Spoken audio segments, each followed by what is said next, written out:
Hello everyone. आज के session में हम लोग एक गुड न्यूज़ को देखेंगे जो सभी एस्पिरेंट जो टीआरई 4 के वेट कर रहे थे।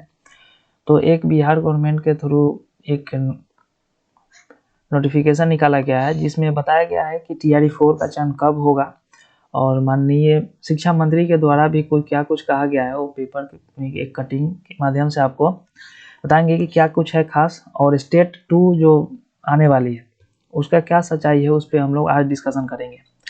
तो यहाँ देखिए क्या लिखा होगा कि चौथे चरण राज्य में शिक्षकों की बहाली प्रक्रिया मई से शुरू होगी। तो याद रखिएगा ये मई से आपका प्रक्रिया शुरू हो जाएगी, बट ये मई में एग्जाम नहीं होने वाला है।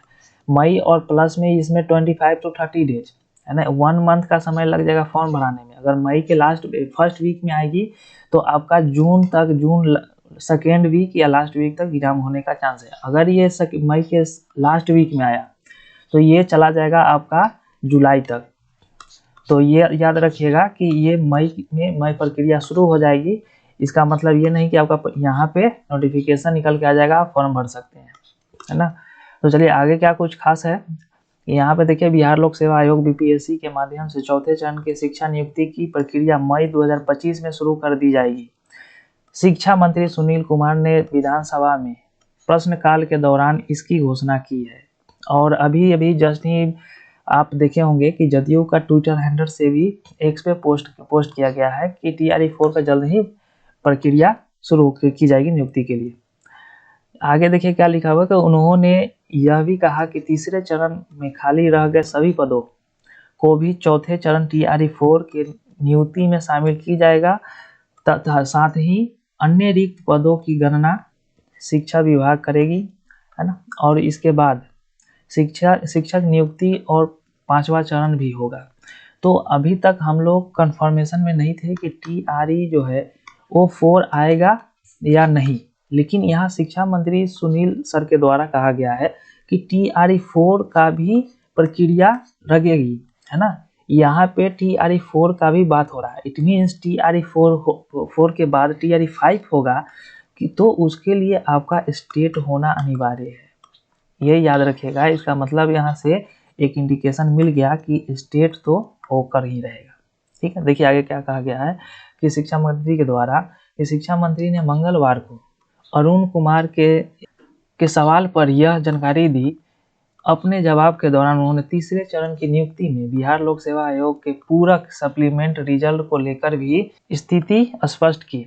उन्होंने कहा कि तीसरे चरण की नियुक्ति के तहत सप्लीमेंट्री रिजल्ट करने का तत्काल कोई विचार नहीं है।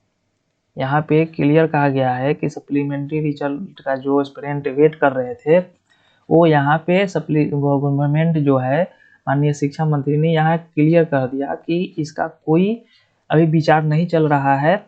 ये आपका सप्लीमेंट्री रिजल्ट 100% है कि नहीं ही आने वाला है। तो बेहतर होगी कि आप टीआरई 4 के लिए प्रिपरेशन में लग जाइए अभी से, करेक्ट।